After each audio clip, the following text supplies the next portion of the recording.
is the impersonal conception of the Supreme, is the impersonal conception of the Supreme Lord. So he says that the impersonal conception of the Supreme Truth is due to lack of knowledge only. So the thing is that, what does this mean? So if we talk about who is the Lord, then normally people say that it's a supernatural power. This is a very simple explanation. So this is a very this is a supernatural power is what? So they think that Lord is someone who cannot be seen, who is not existing in person, but he is everywhere. This is a kind of a very limited understanding. So the Lord is present in three forms. He is present inside each and every person as the Paramatma. He is present in the whole universe, Sarva Vyapi, and he is also present as Bhagavan in his Goloka Dham. So we need to understand that. So this is what is explained in this purport. So this particular shloka is telling that all the universes are situated in the energy of the Lord. So we need to understand that each and everything is basically the energy of the Lord. So let us go into the next shloka for today, which is shloka number 32. 2632. Shrajami tanniyuktoham haroharati tadvasah vishwam purusha rupena paripati trishakti drik. Can I request Uday Prabhu to read the translation and purport? Hare Krishna. Hare Krishna. Translation by Srila Prabhupada. Jai Srila Prabhupada. By his will, I create. Lord Shiva destroys, and he himself, in his eternal form as the personality of Godhead, maintains everything. He is the powerful controller of these three energies. Purport by Srila Prabhupada. Jai Srila Prabhupada. The conception of one without a second is clearly confirmed here. The one is Lord Vasudeva, and only by his different energies and expansions are different manifestations, both in the material and in the spiritual worlds, maintained. In the material world also, Lord Vasudeva is everything, as stated in the Bhagavad Gita 7.19. Vasudeva Sarvam Iti. Everything is Vasudeva only. In the Vedic hymns, also the same Vasudeva is held to be supreme.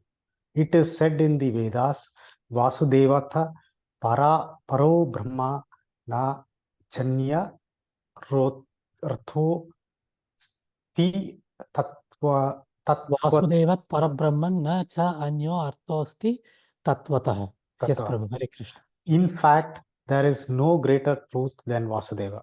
And Lord Krishna affirms the same truth in Bhagavad Gita 7.7. Matha Partram Nanyate. There is nothing above me, Lord Krishna. So the conception of oneness, as overly stressed by the impersonalist, is also accepted by the personalist devotee of the Lord. The difference is that the impersonalist denies personality in the ultimate issue, whereas the devotee gives more importance to the personality of Godhead. Srimad Bhagavatam explains this truth in the verse under discussion.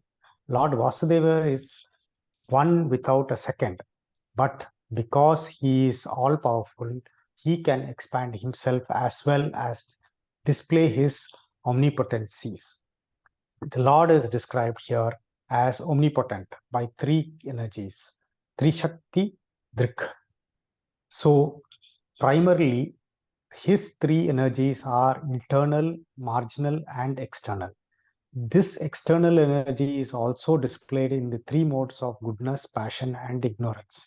Similarly, the internal potency is also displayed in three spiritual modes: Sambit, Sandhini, and Haldini. The marginal potency or the living entities is also spiritual.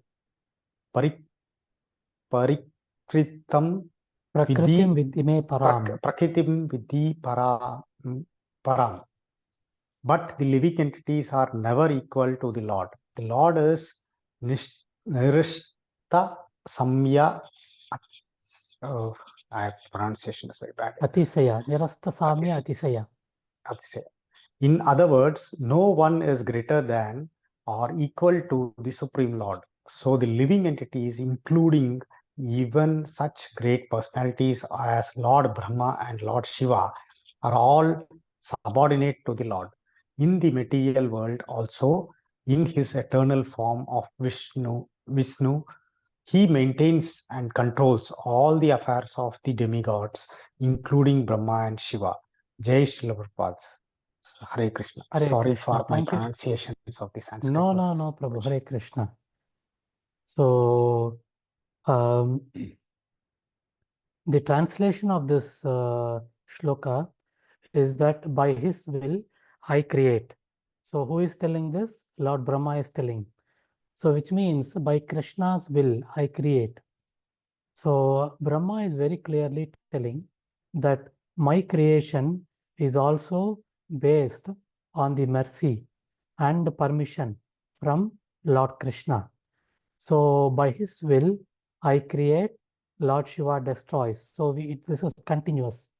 So the way we need to read this is that by the will of Lord Krishna, Lord Brahma creates, Lord Shiva destroys, and he himself in his eternal form as the personality of Godhead.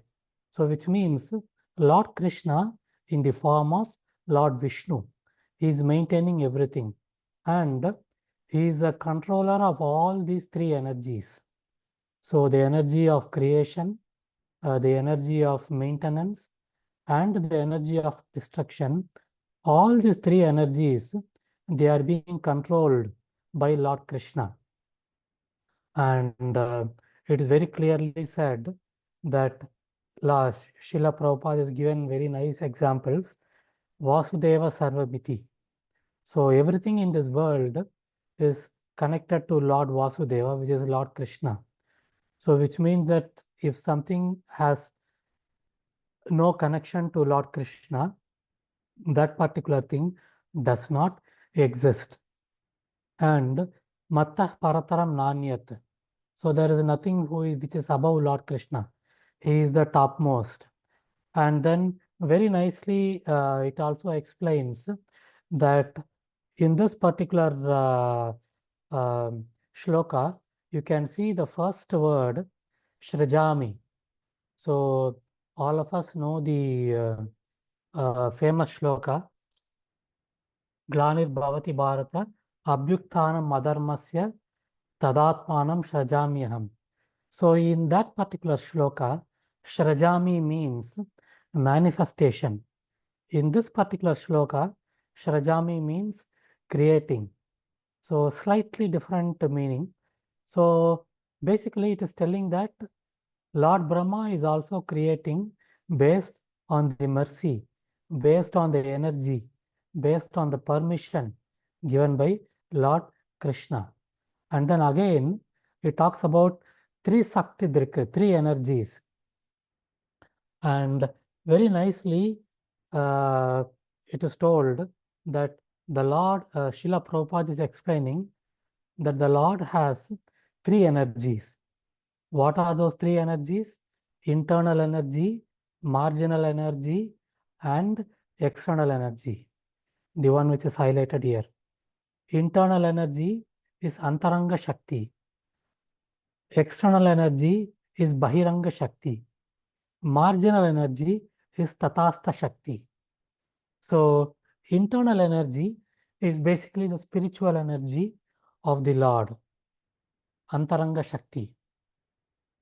Then the external energy is basically the Bahiranga Shakti, which is basically material nature. Marginal energy, Tatastha Shakti, is basically the living entities. So the living entities are called as marginal entities, Tatastha Shakti, because we can go this side, internal, and we can go external also. We can continue in the cycle of birth and death. At the same time, we also can get liberated and go back home, back to Lord Krishna. That is the reason why we are called as marginal.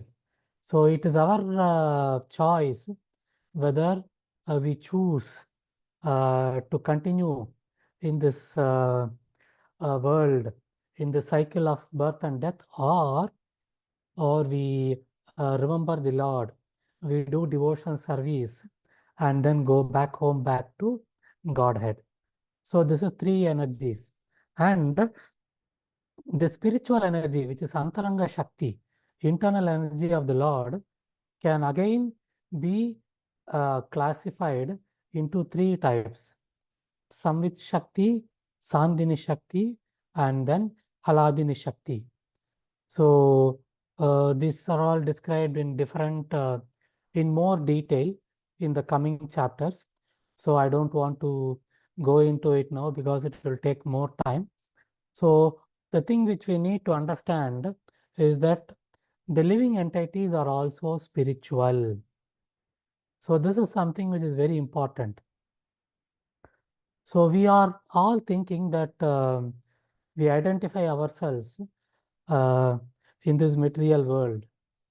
We have a material body which is limited for some time, and then we go back. How can we consider ourselves to be spiritual? And that is the reason why in this particular line, Srila Prabhupada is bringing this out very clearly, stating that the living entities are spiritual. Why we are spiritual? Because we have Paramatma inside us. And only thing is the amount, the all the six opulences of the Lord we are having, but we are having in minute measure. So it is our choice whether we use our spiritual nature, we kindle our dormant spiritual nature and then go back home, back to Godhead, or we ignore our spiritual nature, continue to be a material, and then continue in the cycle of birth and death. So by all of you, by associating with Srimad Bhagavatam through this class, by associating with devotees, by hearing about Srimad Bhagavatam from devotees, all of you have taken the right step towards progressing from the marginal potency to the internal potency of the Lord. So this is what it is. Hare Krishna. Let us go into the next shloka for today, which is shloka number 33. Srimad Bhagavatam, second canto, sixth chapter, shloka number 33. Iti te abhihitam tata yetedam anuprachasi na anyad bhagavatah kinchid bhavyam sad asadatmakam. Hare Krishna. Can I request Sushil Kumar Prabhu to read the translation and purport? Hare Krishna. Yes, Prabhu, Hare Krishna. My Yes, dear Prabhu. son, whatever you inquired from me, I have thus explained unto you, and you must know for certain that whatever there is, either as cause or as effect, both in the material and spiritual worlds, is dependent on the Supreme Personality of the Godhead. The complete cosmic situation, both in the material and in the spiritual manifestations of the energies of the Lord, is working and moving first as the cause and then as the effect. But the original cause is the Supreme Personality of the Godhead. Effects of the original cause, because the causes of other effects, and thus everything, either permanent or temporary, is working as cause and effect. And because the Lord is the primal cause of all persons and all energies. He is called the cause of all causes, as confirmed in the Brahma Samhita as well as in the Bhagavad Gita. The Brahma Samhita 5.1 affirms Ishwar Param Krishna, Sachidananda Vigrah, Anadi Adir Govind, Sarvakaran Karanam. And in the Bhagavad Gita 10.8, Aham Sarvasya Prabhavo Mat Sarva Pravartate Iti Matyam Bhajanti Ma Buddha Bhava Samvita. So the original primeval cause is Vigrah, the personal and the impersonal spiritual effulgence, Brahma Jyoti, is also the effect of the Supreme Brahman, Brahmano Hi Pratishtanam, Lord Krishna. Hare Krishna, Prabhu. Hare Krishna. Thank you, Prabhu. So basically, Lord Brahma is telling the meaning of the shloka is that, my dear son, means Lord Brahma is telling to whom? He is telling to Narada Muni. My dear son, whatever you have inquired from me, I have explained to you, and you must know for certain that whatever there is, either as cause and as effect, both in the material and the spiritual worlds, is dependent on the Supreme Personality of Godhead. So, the word anuprachasi, which means as you have inquired, so which means that our questions are very, very important. What we want to know is very important. So, if we want to listen to gossip, if we want to listen to politics or things like that, Lord Krishna will arrange. So there is no shortage of that. But if we want to learn about Lord Krishna, if we want to learn about the devotees, if we want to learn about the name, form, and pastimes of the Lord, Lord Krishna will also arrange it through the devotees.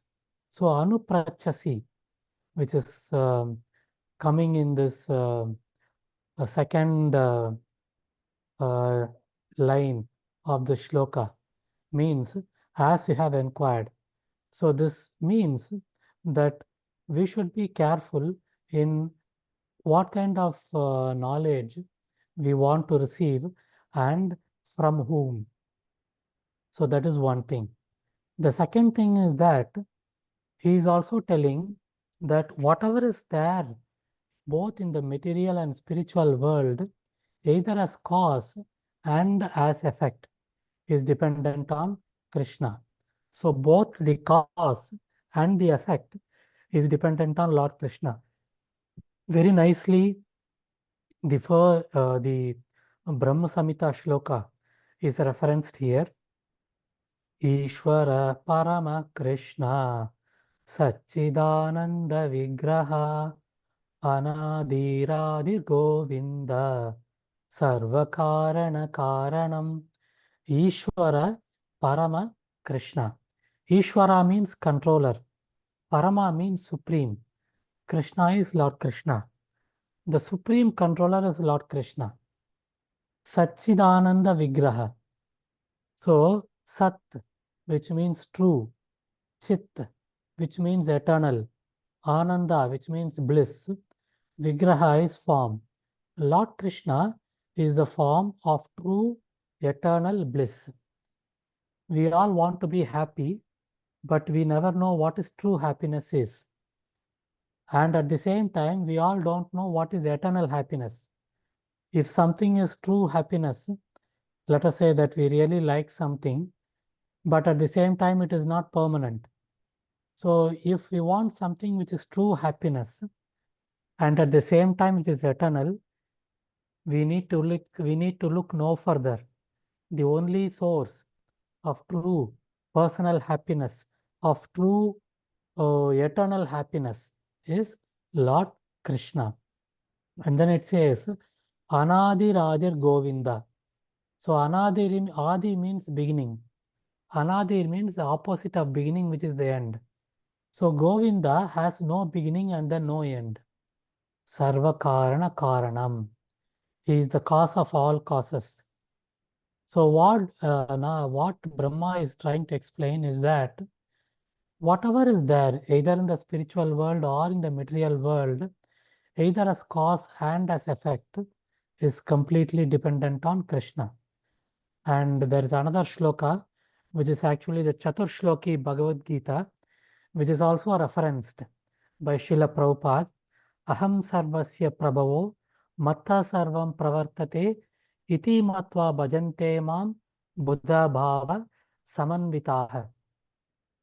Aham sarvasya prabhavo. I am the source of everything. Matta sarvam pravartate. Everything originates from me. Iti matva bhajante mam. People who know this, bhajante mam, they always glorify me. Buddha bhava samanvitaha means they are considered to be topmost intelligent. So the original cause of all causes is Lord Krishna.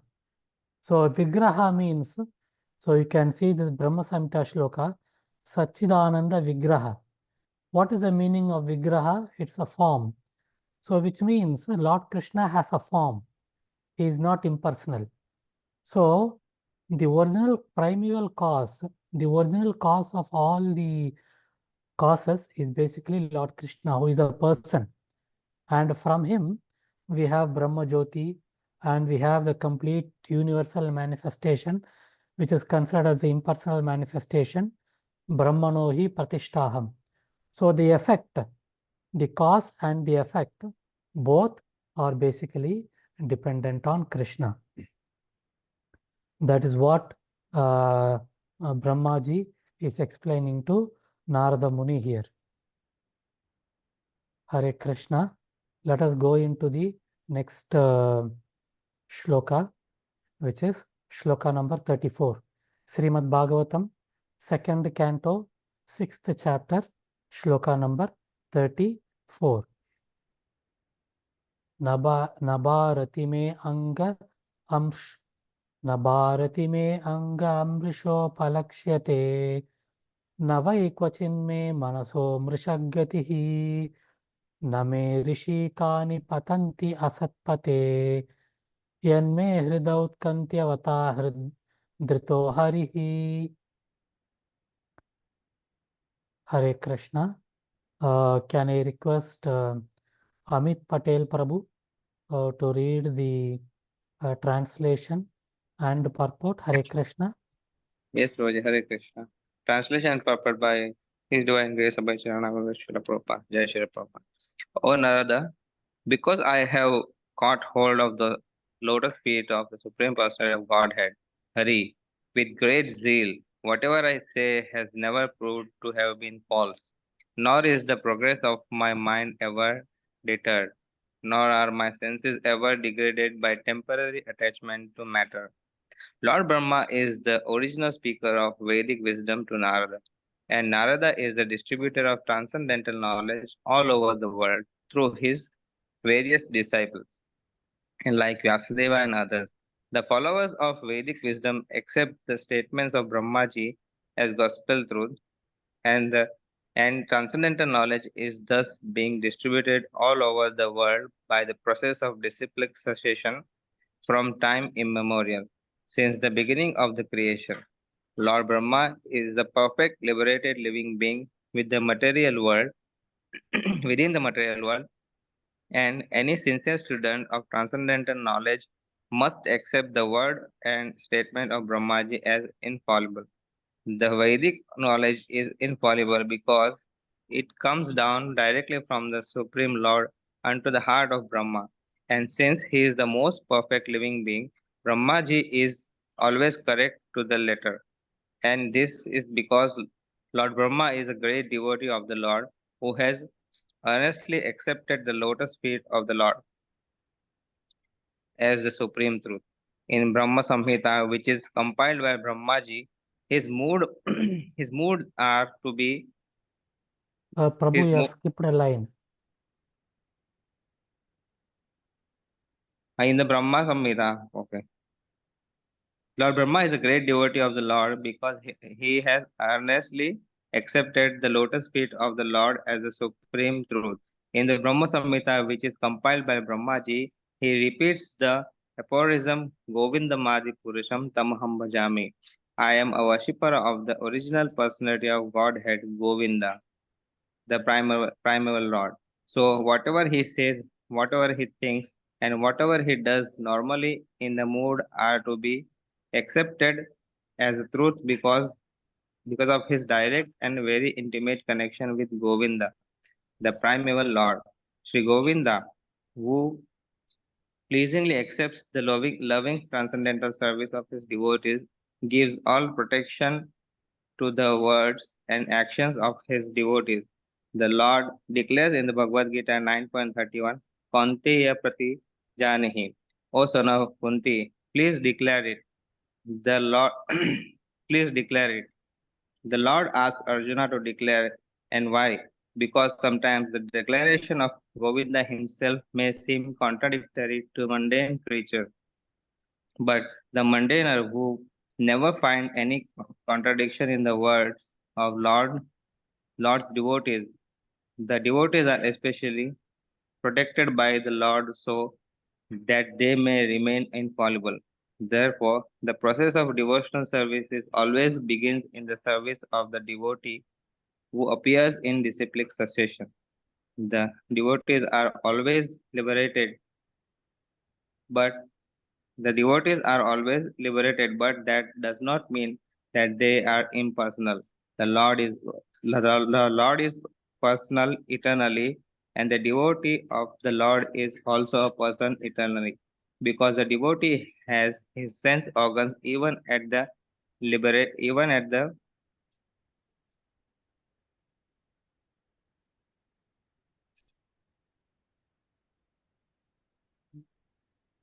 Are you able to see this, Prabhu? Hare Krishna. Yes, bro. Because the devotee has his sense organs even at the liberated stage, he is therefore person always. And because the devotee's service is accepted by the Lord in full reciprocation, the Lord is also a person in his complete spiritual embodiment.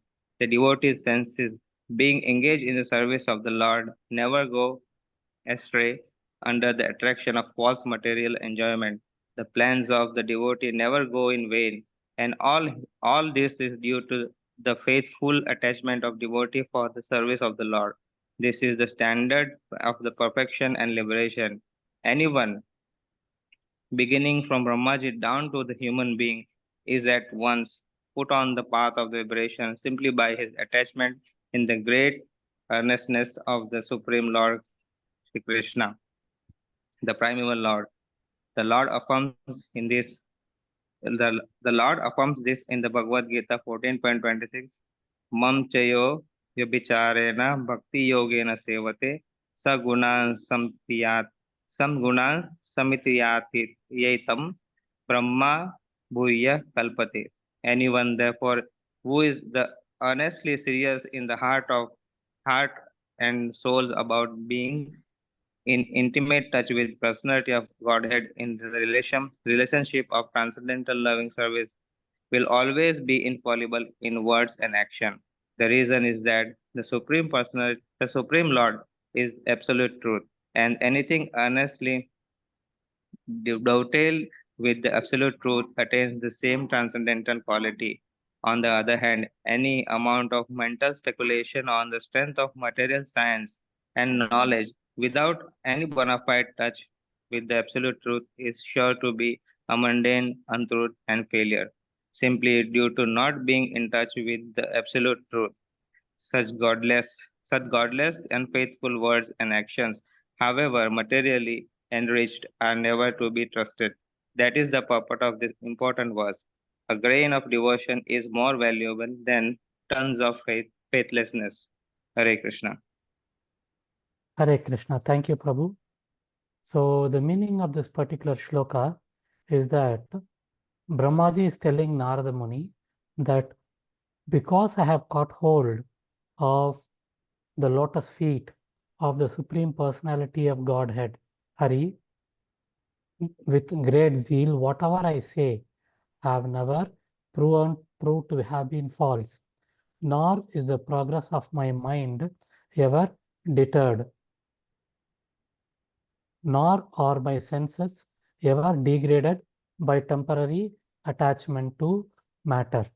So basically, Lord Brahma is telling to Narada Muni that Vedic knowledge is infallible. It can never go wrong. And there are several shlokas which has been quoted in this particular, which are available to substantiate this. And one particular shloka is being quoted by Srila Prabhupada in the purport, is that Kaunteya Pratijanehi. So which means that Lord Krishna tells Arjuna in Bhagavad Gita, Kaunteya Pratijanehi Name Bhaktya Pranashyati. So he tells Arjuna, "O Arjuna, go and declare to the whole world that my devotee can never be vanquished." So now the question is that why Arjuna, Krishna himself can go and declare? So the reason is coming again. So Lord Krishna takes special care to ensure that the words of his devotees don't go wrong. So if Lord Krishna tells something, he has the liberty to contradict himself. But when it is something which is given by the devotees, Lord Krishna ensures that it is always fulfilled. So we all know that in the Damodar Leela, when Narada Muni told Nalkuber and Manigriva that he will be liberated by Lord Krishna. So Lord Krishna performed Damodar Leela for liberating Nalkuber and Manigriva. Why? Because of the words, because of the promise given by Narada Muni. So like that, we know in Mahabharata, there are so many examples of commitments given by devotees where Lord Krishna does so many things to fulfill the commitment. So the meaning of this particular shloka is that Brahmaji is telling Narada Muni that because I am completely dedicated to Lord Krishna, whatever I say has never been proven to be false, which means that the Vedic knowledge is infallible. It can never go wrong. Nor is the progress of my mind ever deterred. So when we are, when we always think about the lotus feet of Lord Krishna, when we are in devotional service, the progress of our mind does not stop. This is something which is very important. So they say that in the Srimad Bhagavatam, first canto, third chapter, shloka number 44, purports Srila Prabhupada says, watch your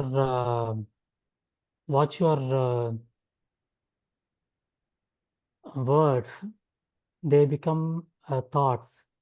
Watch your thoughts, they become activities. Watch your activities because they become your nature. So which means the thoughts are generating in our mind, and unless we control our mind, it is very difficult to channel and to control our desires. All of us know that the key to our success is our mind. So we want to do so many things, but somehow or other, if we are not able to do, the main reason for us not being able to do that is our mind. And we all know that people with so many physical problems achieve impossible things. Why is it possible? Again, because of the determination of the mind. So that is what Brahmaji is telling. Nor is the progress of my mind ever deterred, nor are my senses ever degraded by temporary attachment to matter. So this is something which is very important to understand the importance of Krishna consciousness. The movement of Krishna consciousness was given by Srila Prabhupada to ensure that our senses are constantly 24/7 engaged in the service to Lord Krishna. So all of us want to do different things with our senses. We want to eat nice food. So Srila Prabhupada said, okay, we have excellent prasadam here offered to Krishna. So eat the prasadam, fill your belly, and at the same time become purified. So we all want to use our ears to listen to nice things, pleasant things. So Srila Prabhupada said, okay, don't waste your time listening to FM radio or cinema songs. Listen to Kirtan, listen to Krishna Katha, and all those things. Listen to bhajans.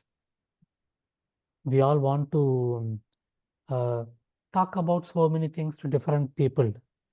So they say that Lord Krishna has given 2 ears and one tongue, so that we listen more and then we talk less. But what is happening? We actually do it the other way around. We listen less and then we talk more. So anyway, so we want to talk. So Lord Krishna, Srila Prabhupada said, okay, you want to talk. Don't talk about gossip. Don't talk about politics. Talk about Bhagavad Gita. Talk about Srimad Bhagavatam. Talk about the name, form, pastimes of the Lord. Guna, Leela, Nama, Rupa of the Lord. So in that way, you can use your sense.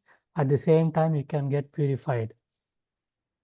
You want to, with your eyes, you want to see nice things. Okay, Srila Prabhupada said, don't waste the time in watching movies. Go to the temple and watch the superb forms of the Lord. And then we, with our hands and arms, we want to do so many things. We want exercise, gymnastics and all those things. So Srila Prabhupada said all those things are fine. With your hands and arms, go to the different dhams of the Lord. Do some service to them, so that with your senses, all your senses, you keep them engaged in the service of the Lord, so that you are also happy. At the same time, these senses are also become purified. When your senses are purified, they never become temporarily attached to anything which is material. So this is so important. The entire institution of Krishna consciousness, the Panchanga Bhakti, chanting the holy names of the Lord, listening to Bhagavad Gita and Bhagavatam in the association of devotees, accepting food which is offered to Lord Krishna as Krishna Prasad, being in the association of devotees, and serving the Lord in his dham or in our home as in the altar. This Panchanga Vidhi, if you do every day, this is a perfect practical moment in which our senses will be engaged in the service of Krishna, and our mind will continuously be purified. Our mind and heart will be continuously purified. When that happens, we get knowledge which is always true, which is basically what is called as the absolute truth. We will get the knowledge which is defined in the scriptures as absolute truth. So now, this word of absolute truth, you must have heard several times. And yeah, there are many senior devotees who would have already explained to you. But sometimes we wonder, what is this meaning of absolute truth? So let us say that let us say that in Burj Khalifa is the tallest building in the world. Niagara Falls is the highest waterfall in the world. Is that true? It is true today. If something, if a bigger building is constructed, Burj Khalifa will not be the tallest building. So before Burj Khalifa was constructed, there was a building in Chicago, Sears Tower or something, which was the tallest building in the world. So after Burj Khalifa was constructed in 2009, Sears Tower is no longer the tallest building. So 15 years have gone. So if something else comes up, that will become the tallest building. So like that, the truth which is material is relative. It is not absolute. It can change with time. Whereas absolute truth, Iswara Parama Krishna, Satchidananda Vigraha, Anadiradir Govinda, Sarvakarana Karanam. Lord Krishna is the cause of all causes. It will not change with time. Why it will not change with time? Because Lord Krishna has no beginning and has no end. He is eternal, he is unlimited. So whatever is related to Lord Krishna is the absolute truth. So he is the Supreme Personality of Godhead. He was the Supreme Personality of Godhead yesterday. He was the Supreme Personality of Godhead in Satya Yuga, in Treta Yuga, in Dwapara Yuga, and in Kali Yuga. So this is what is absolute truth. So when we are in Krishna consciousness, when we are in devotional service, our senses will always be engaged in the service of Lord Krishna. And when that happens, our mind and heart continuously get purified. And when that happens, we get real knowledge, which is the absolute truth. That is what is the meaning of this particular shloka. Let us go into the next shloka, which is shloka number 35. Srimad Bhagavatam, 2nd Canto, 6th chapter, shloka number 35. Soham samamna yamayastapomaya prajapatinam abhivanditapatihi astaya yogam nipunam samahitas tam nadyagacham yata atmasambhavaha. Hare Krishna. Can I request Nehal Mataji to read the translation and purport? Hare Krishna. Yes, Prabhuji, Hare Krishna. Hare Krishna. Translation by Srila Prabhupada. Jai Srila Prabhupada. Although I am known as the great Brahma, perfect in the disciplic succession of Vedic wisdom, and although I have undergone all austerities and an expert in mystic powers and self-realization, and although I am recognized as such by the great forefathers of living entities who offer me respectable obeisances, still I cannot understand him, the Lord, the very source of my birth. Purport by Srila Prabhupada, Jai Srila Prabhupada. Brahma, the greatest of all living creatures within the universe, is admitting his failure to know the Supreme Lord, despite his vast learning in Vedic wisdom, despite his austerity, penance, mystic powers, and self-realization, and despite being worshipped by the great Prajapatis, the forefathers of living entities. So these great qualifications are not sufficient to know the Supreme Lord. Brahmaji could understand the Lord to a little extent only when he was trying to serve him by the eagerness of his heart. Prabhuji, please, can you help me? Hridaut Kantyavataha. Eagerness of his heart. Hrida Out Kantyavata. Which is the devotional service mode. Therefore, the Lord can be known only by the sincere mood of eagerness for service and not by any amount of material qualifications as scientist or speculative philosopher or by attainment of mystic powers. This fact is clearly corroborated in the Bhagavad Gita 18.5455. Prabhuji, I will not be able to read this, please. I'm sorry for that. No problem, Mataji. Corroborated means confirmed. So these two shlokas are coming in the 18th chapter of Bhagavad Gita. Brahma Bhuta Prasannatma Nasochati Nakangshati Samah Sarva Bhuteshu Madbhaktim Labate Param Bhaktya Mamabhijanati Yavanyaschasmi Tatvatah Tato Mam Tatvato Nyatva Vishate Tad Anantaram. Yes, Mataji. Thank you. Only self-realization by attainment of the above high qualification of Vedic wisdom, austerity, etc., can help one on the path of devotional service.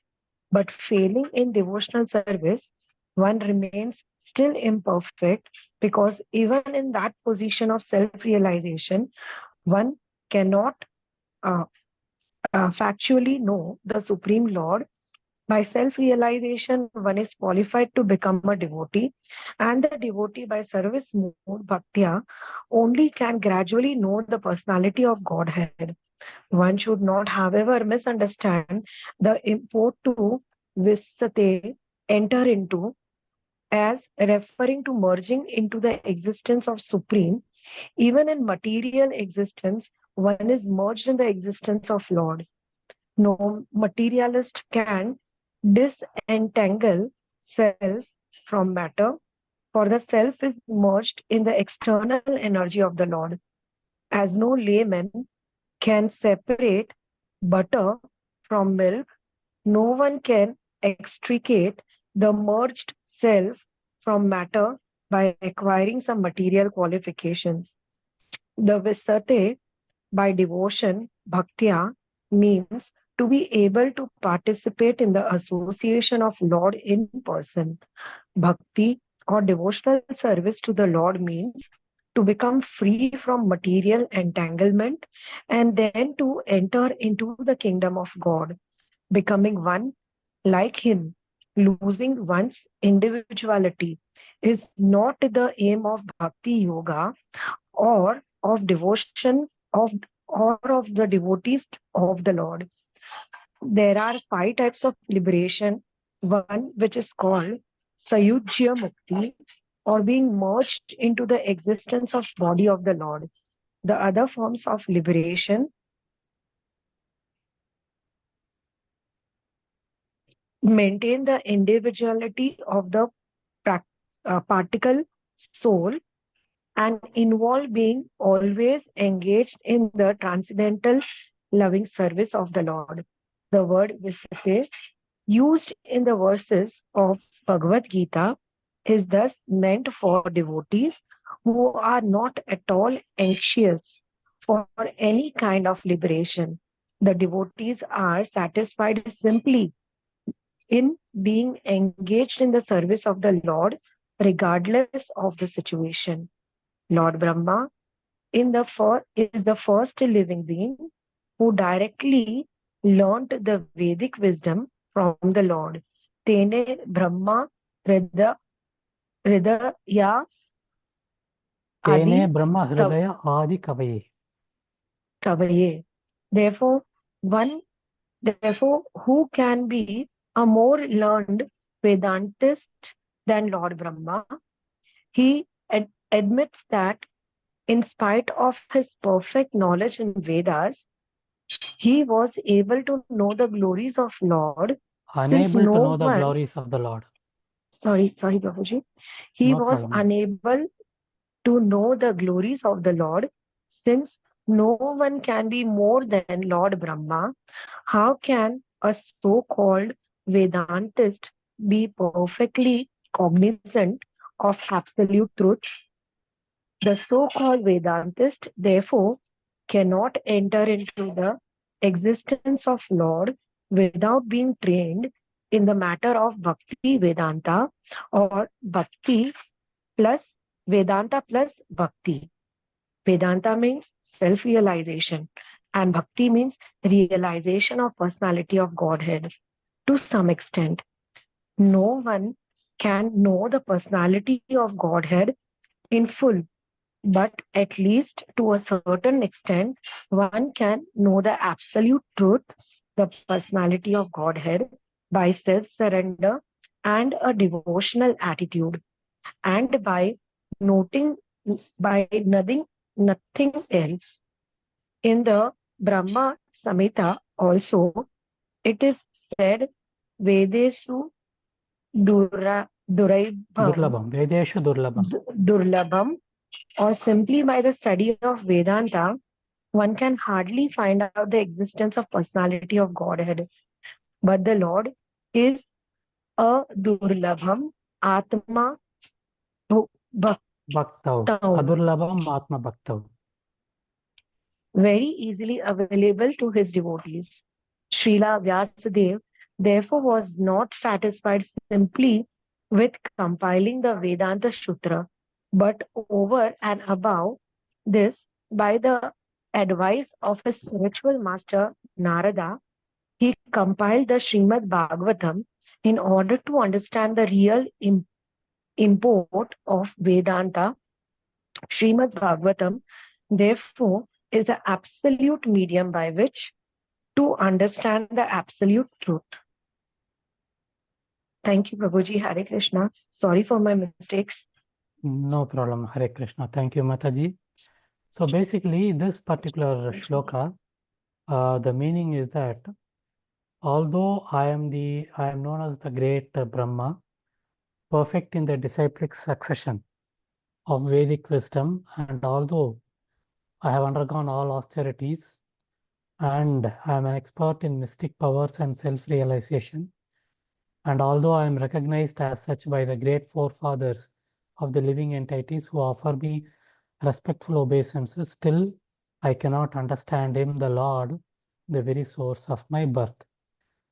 So what Brahmaji is telling is that people try to understand Lord Krishna in different ways by Vedic wisdom, means by understanding, by reading and understanding the Vedas, Shastras. Then he is talking about undergoing austerities and tapasya. Then by trying to get mystic powers. So first he talks about Vedic wisdom, means trying to understand Lord Krishna just by reading the scriptures. And then it talks about doing tapasya, austerities. And then it talks about mystic powers, which is basically referring to meditation. Both mystic powers and the self-realization also to a certain extent is talking about meditation and devotional service also. He says whatever we do like that, it is very difficult to understand him fully. And he says that we can understand him to a little extent when we try to serve him eagerly by his heart. And the word used here is Hridaya Autkantyavata. So you can see that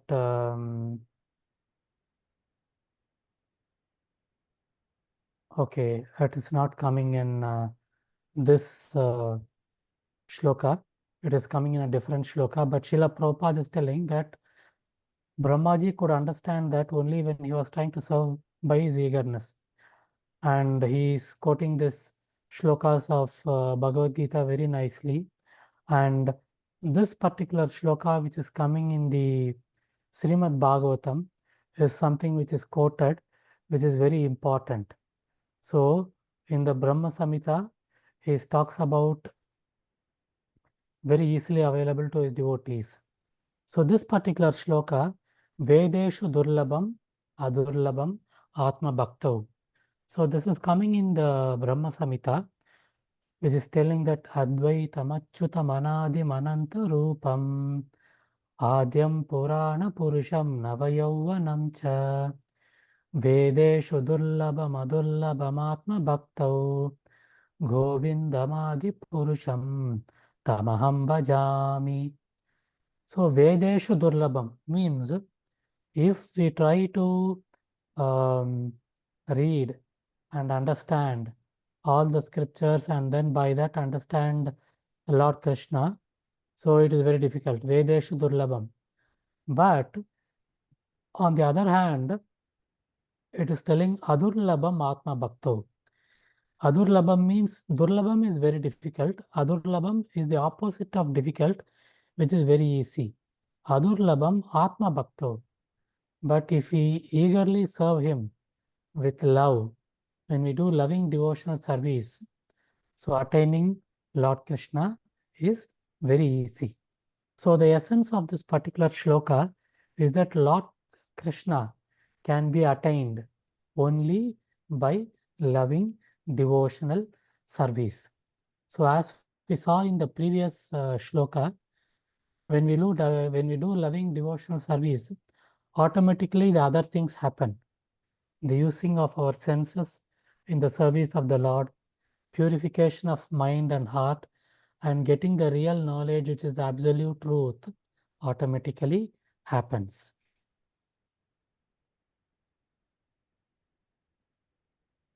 Let us go to the next shloka, which is shloka number 36. Srimad Bhagavatam, 2nd Canto, 6th chapter, shloka number 36.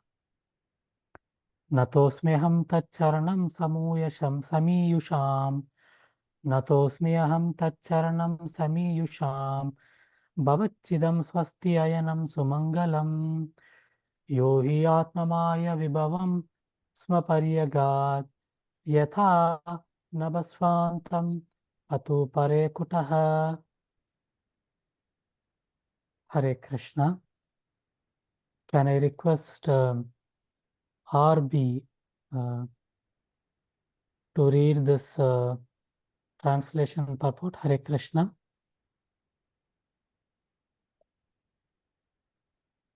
RB, are you there?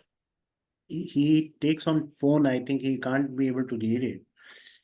Okay. So Sumati Mataji? Hare Krishna, Prabhuji. Yeah, Hare Krishna. Translation and purport by Srila Prabhupada ji. Jai Srila Prabhupada. There it is best for me to surrender unto his feet, which alone can deliver one from the miseries of repeated birth and death.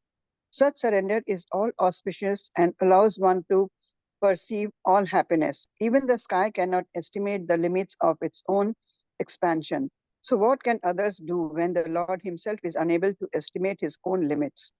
But Lord Brahma, the greatest of all learned living beings, the greatest sacrificer, the greatest observer of the austere life, and the greatest self-realized mystic, advises us as the supreme spiritual master of all living beings that one should simply surrender unto the lotus feet of the Lord in order to achieve all success, even up to the limit of being liberated from the miseries of material life and being endowed with all auspicious spiritual existence. Lord Brahma is known as the Pitamaha, or the father's father. A young man consults his experienced father about discharging his duties. So the father is naturally a good advisor. But Lord Brahma is the father of all fathers. He is the father of Manu, who is the father of mankind all over the universal planets. Therefore, the men of this insignificant planet should kindly accept the instruction of Brahmaji and would do well to surrender unto the lotus feet of the Lord rather than try to estimate the length and breadth of the Lord's potencies. His potencies are immeasurable as confirmed in the Vedas. Parushya Parashya Saktir Vividaiva Shruyate Swabhaviki Jnana Bala Kriya cha. Thank you. Svetashvara Upanishad. He is the greatest of all and all others, even the greatest of all living beings. Namely, Brahmaji admits that the best thing for us is to surrender unto him. Therefore, only those persons with a very poor fund of knowledge claim that they themselves are lords of all that they survey. What can they survey? They cannot survey even the length and breadth of a small sky in one small universe. The so-called material scientists say that he would need to live 40,000 years to reach the highest planet of the universe, being carried by a Sputnik. This is the this is the utopian because no one can be expected to live 40,000 years. Besides, when the space pilot returned from his travel, none of his friends would be present to receive him back as the greatest astronaut, as has become fashionable for modern bewildered scientific men. One scientific man who had no belief in God was very much enthusiastic in making plans for his material existence and therefore opened a hospital to save the living. But after opening the hospital, he himself died within 6 months. So one should not spoil his human life, which is obtained after many, many changes of bodies in 84 lakh species of life, simply for the concocted material happiness of life through increasing artificial needs in the name of advancement of economic development and scientific knowledge. Rather, one should simply surrender unto the feet of the Lord to make a solution to all miseries of life. That is the instruction of Lord Krishna directly in the Bhagavad Gita, and that is the instruction of Srimad Bhagavatam by Brahmaji, the supreme father of all living beings. Anyone denying this surrendering process, as recommended both in the Bhagavad Gita and in the Srimad Bhagavatam, and for that matter in all authorized scriptures, will be forced to surrender unto the laws of material nature. The living entity, by his constitutional position, is not independent. He must surrender either unto the Lord or unto material nature. Material nature is also not independent of the Lord, since the Lord himself has claimed material nature as Mama Maya or my energy. Bhagavad Gita 7.14. And as me, Bhinna Prakritir Ashtadaha, or my separated energy in 8 divisions. Therefore, material nature is also controlled by the Lord, as he has claimed in Bhagavad Gita 9.10. Maya Dhakshena Prakriti sorry, नहीं दिख रहा है. Mayadhyakshena prakriti Satcharam. suyate sachara acharam. Satcharacharam. Yeah. Under my direction only is material nature working, and thus are all things moving. And the living entities, being superior energy to matter, have choice and discrimination either to surrender unto the Lord or to surrender unto material nature. By surrendering unto the Lord, one is happy and liberated, but by surrendering unto material nature, the living entity suffers.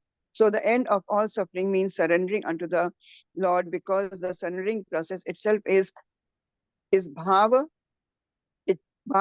bhavachidam, liberation from all material miseries. Swastya ayanam, perception of all happiness.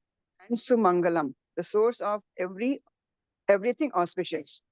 Therefore, liberty, happiness, and all good fortune can be attained only by surrendering unto the Lord, because he is full liberty, full happiness, and full auspiciousness. Such liberation and happiness are also unlimited, and they have been compared to the sky, although liberation and happiness are infinitely greater than the sky. In our present position, we can simply understand the magnitude of greatness when it is compared to the sky. We fail to measure the sky, but the happiness and liberty obtained in association with the Lord are far greater than the sky. That spiritual happiness is so great that it cannot be measured even by the Lord himself, not to speak of others. It is said in the scriptures, Brahma Sukhyam, Brahma Saukhyam, Tava Anantam. Spiritual happiness is unlimited. Here it is said that even the Lord cannot measure such happiness. This does not mean that the Lord cannot measure it and is therefore imperfect in that sense. The actual position is that the Lord can measure it, but the happiness in the Lord is also identical with the Lord on account of absolute knowledge. So the happiness derived from the Lord may be measured by the Lord, but the happiness increases again, and the Lord measures it again. And then again, the happiness increases more and more, and the Lord measures it more and more. And as such, there is eternally a competition between increment and measurement, so much so that the competition is never stopped, but goes on unlimitedly ad infinitum. Spiritual happiness is Anandam Anandam Buddhi Vardhanam. Buddhivardhanam, or the ocean of happiness which increases. The material ocean is stagnant, but the spiritual ocean is dynamic. In the Chaitanya Charitamrita Adi Leela, 4th chapter, Kaviraj Goswami has very nicely described this dynamic increment of the ocean of spiritual happiness in the transcendental person of Srimati Radharani, the pleasure potency of Lord Krishna. Hare Krishna. Thank you, Prabhuji. Hare Krishna. Thank you, Mataji. So basically, the meaning of this particular shloka, Lord Brahmaji says, therefore it is best for me to surrender unto his feet, which alone can deliver one from the miseries of repeated birth and death. So basically, this is referring to liberation. So the surrender unto the lotus feet of Lord Krishna is the only thing which can deliver, which can liberate us.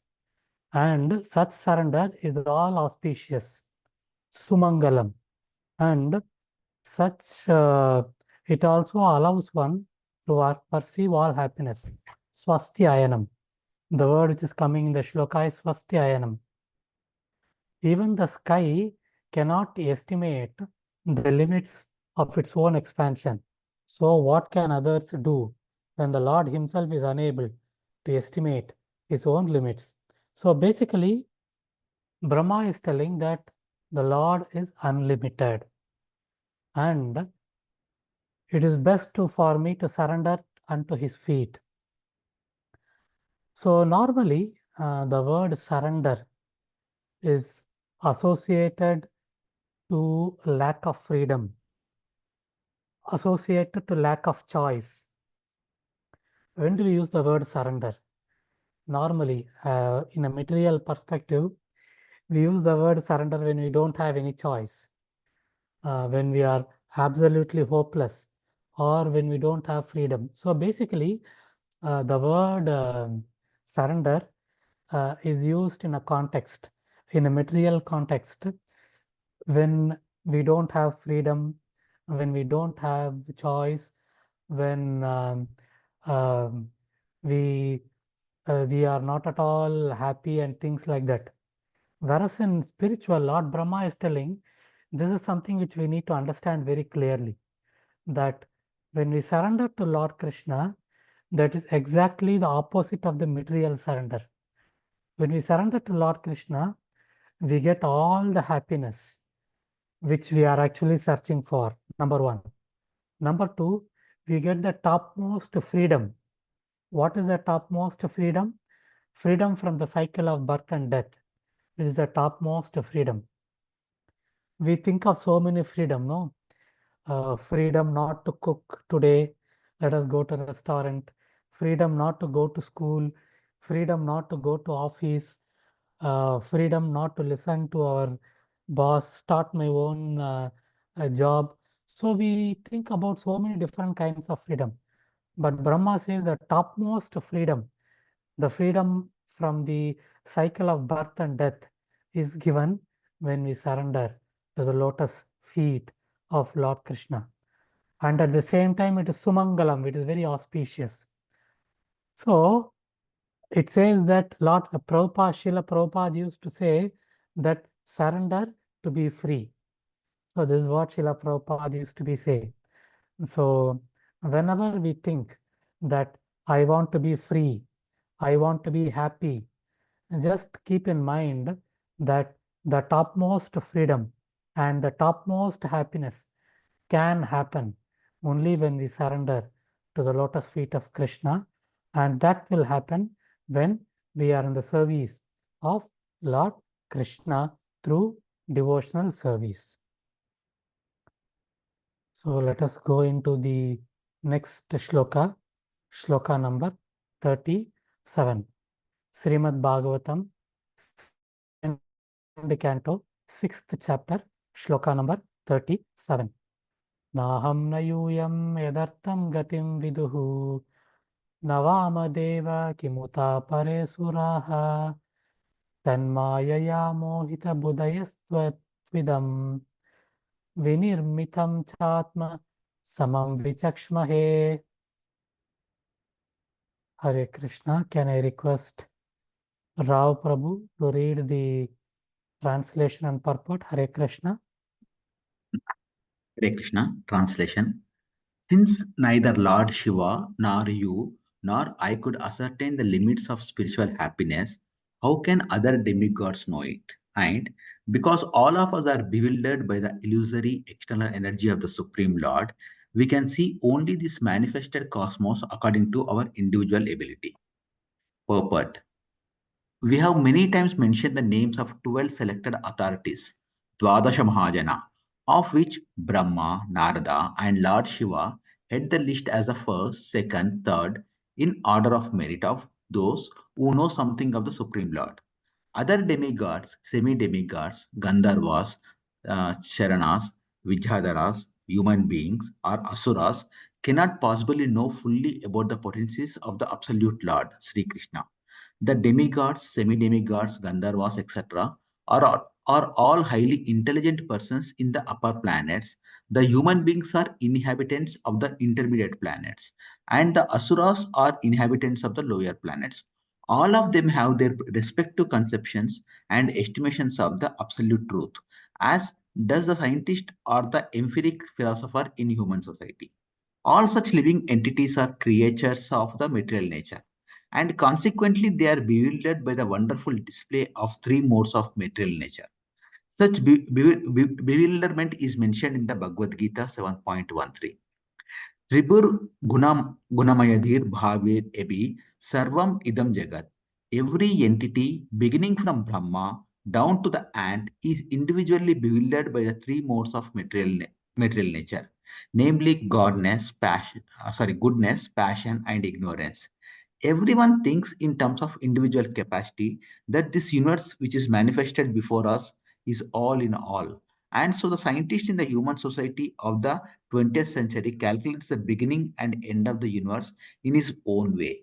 But what can the scientist know? Even Brahma himself was once bewildered, thinking himself the only Brahma favored by the Lord, but later on by the grace of the Lord, he came to know that there are innumerable more powerful Brahmas as well in far bigger universes beyond this universe. And all of these universes combined together form a Ekapad Vibhuti, or one-fourth of the manifestations of the Lord's creative energy. The other three-fourths of his energy are displayed in the spiritual world.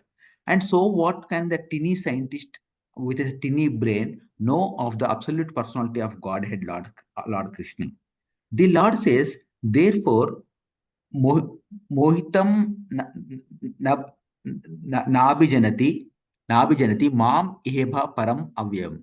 Bewildered by such modes of material nature, they cannot understand that beyond this manifestation is the Supreme Person who is the absolute controller of everything. Brahma, Narada, and Lord Shiva know about the Lord to a considerable extent, and therefore one should follow the instructions of these great personalities instead of being satisfied with the tiny brain and its playful discoveries such as spacecraft and similar products of science. As the mother is the only authority to identify the father of a child, so the mother Vedas, presented by the recognized authorities such as Brahma, Narada, or Shiva, is the only authority to inform us about the absolute truth.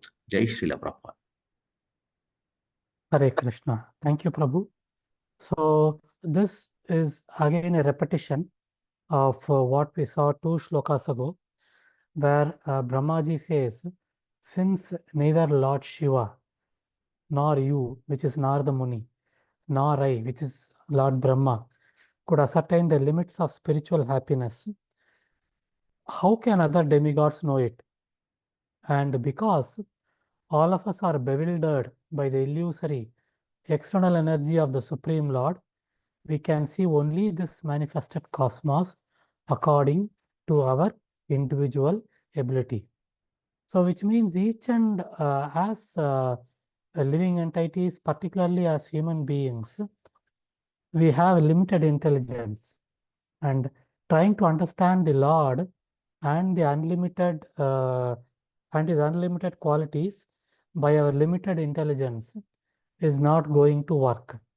So, for example, I cannot see what is there beyond this room. So, how can I understand the unlimited Lord like that? Each and every one of us have our own perceptions, see things in a different way. And if each and every one of us think that what is my understanding is the correct understanding, nothing will happen. So we will never get to the truth. And the best thing is to go by the Vedic injunctions, by the knowledge of the scriptures, which is actually coming from the Lord himself. And how to do that? By doing the Panchanga Vidhi by doing devotional service in the association of the Lord. When we do that, this knowledge automatically manifests ourselves. Lord Krishna manifests himself in our heart. So that is the essence of this particular shloka. So I think the time is already up. So I believe that we will not be able to cover the eighth shloka, the last shloka for today. So I will inform Subal Prabhu separately so that he can include it in the next class. So with this, I stop today's lecture. So if anybody has any doubts, if anybody wants to ask anything, can please go ahead. Hare Krishna. Hare Krishna. Prabhuji, what is the meaning of semi-demigods? Semi-demigods are those Gandharvas who don't have powers, but who are extremely intelligent and who have mystic, who have some kind of a mystic abilities. They can fly from one place to another, one planet to another. They can unmanifest in one place and manifest themselves in other place.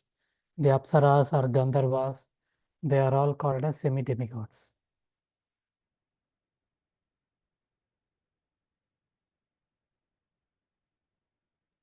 Okay.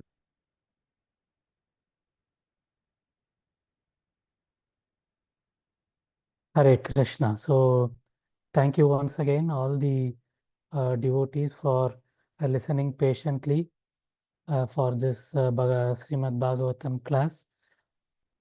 Apologies once again for not being able to cover the last shloka. And yeah, so let us all stay connected, and then let us all progress together. Let us all hold each other and then help each other in our journey in Krishna consciousness and go back home, back to Godhead. So, Granthra Srimad Bhagavatam ki jai. Jai.